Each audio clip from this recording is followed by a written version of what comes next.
আসসালামু আলাইকুম। School study ভিডিওতে সবাইকে স্বাগতম। সংখ্যা পদ্ধতির রূপান্তরের ধারাবাহিক আলোচনায় আজকে আমরা হেক্সা ও অক্টাল থেকে বাইনারিতে রূপান্তর করব। তো তোমরা যারা একাদশ দ্বাদশ শ্রেণীতে পড়তেছো কিংবা যারা সামনে এইচএসসি পরীক্ষা দেবে তাদের জন্য আজকের এই ভিডিওটি অনেক গুরুত্বপূর্ণ। তো আর দেরি নয়, চলো শুরু করা যাক। আমি একটা সংখ্যা লিখেছি বোর্ডে, যে সংখ্যাটা হচ্ছে অক্টাল সংখ্যা। সর্বপ্রথম আমরা অক্টাল থেকে বাইনারিতে রূপান্তর করব। তো এটা করার জন্য সর্বপ্রথম আমরা এই যে সংখ্যাগুলো রয়েছে সেই সংখ্যাগুলো একটু দূরে দূরে লিখব।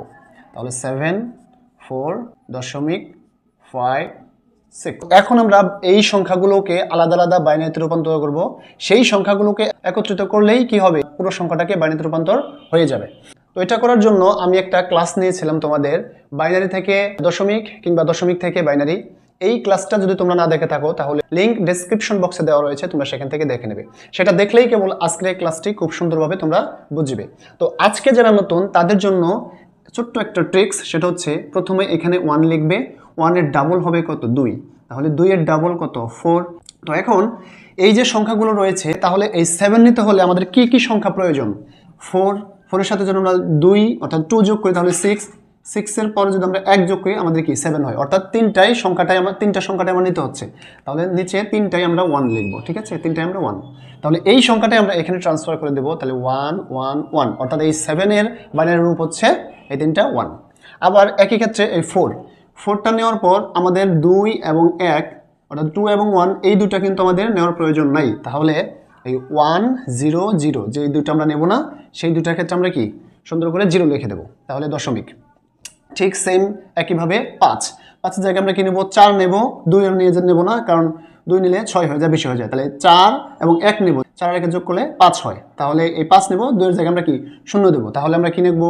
এই 4 এর জন্য 1, আর 2 এর জন্য 0, আর 1 এর জন্য এই 1। অর্থাৎ যেই সংখ্যাটা আমরা নেব সেই জায়গায় আমরা 1 বসাবো, অর্থাৎ 1 বসাবো। কিন্তু যেখানে নেব না সেখানে আমরা 0 বসাবো, 0 বসাবো। তাহলে 1 0 1 এটা হচ্ছে 5 এর বাইনারি রূপ। লাস্টে 6, তাহলে 4 আর 2 এ 6 হয়ে গেল, তাহলে 1 নেওয়ার প্রয়োজন নাই। তাহলে 1 1 0। আশা করি তোমরা বুঝতে পেরেছো। তোমরা যদি বুঝতে না পারো তাহলে রিপিট করে আরেকবার দেখে নেবে।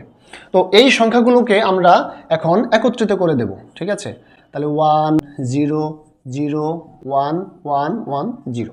তো এইটা ব্র্যাকেটে আমরা যখন এখানে বেস 2 দিয়ে দেবো তাহলে এটা কি বাইনারিতে রূপান্তর হয়ে গেল। এটাই আমাদের কাঙ্ক্ষিত অ্যান্সার। তো আশা করি সহজে বুঝতে পেরেছো। এখন আমরা হেক্সাডেসিমাল থেকে বাইনারিতে রূপান্তর করব। হেক্সাডেসিমাল থেকে যখন আমরা বাইনারিতে রূপান্তর করব, ঠিক সেম ওই অক্টালের মতোই আমরা আগে সর্বপ্রথম যে সংখ্যাটা রয়েছে সেই সংখ্যাগুলো একটু দূরে লিখব। 0.a। হেক্সাডেসিমাল থেকে যখন আমরা বাইনারিতে রূপান্তর করব তখন দশমিকের সংখ্যার মানটা আমাদের জানতে হবে। অর্থাৎ আমরা যখন f লিখবো, এটা দশমিক মানটা কত আমরা জানি যে এটা 15। আমরা সুন্দর করে ব্র্যাকেটে লিখে দেব। এবং d হচ্ছে 13, এটার মান হচ্ছে 13, আর a এর মান হচ্ছে 10।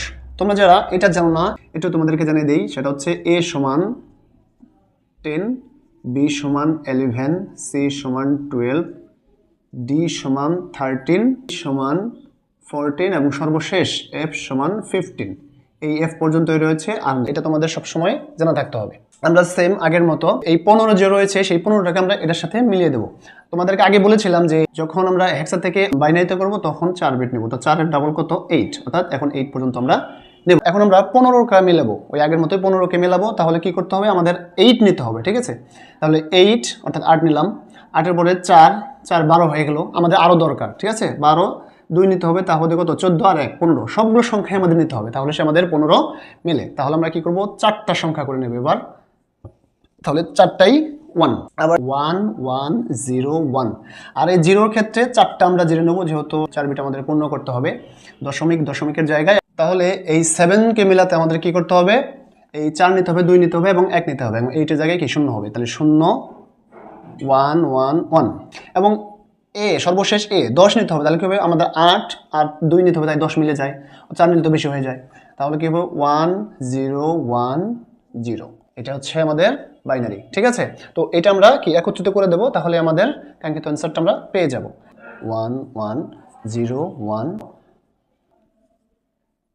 1 0 1 0। এইটাই হচ্ছে আমাদের কাঙ্ক্ষিত অ্যান্সার। এটাকে আমরা ব্র্যাকেট দিয়ে আমরা বেস দিয়ে দেব, ঠিক আছে? এটা হচ্ছে আমাদের অ্যান্সার। আশা করি সহজেই বুঝতে পেরেছো। এতক্ষণ সাথে থাকার জন্য ধন্যবাদ। যদি ভিডিওটি ভালো লাগে অবশ্যই তোমাদের বন্ধুদের সাথে শেয়ার করে দেবে, আর চ্যানেলটি সাবস্ক্রাইব করতে ভুলবে না। ধন্যবাদ, দেখা হবে আবার।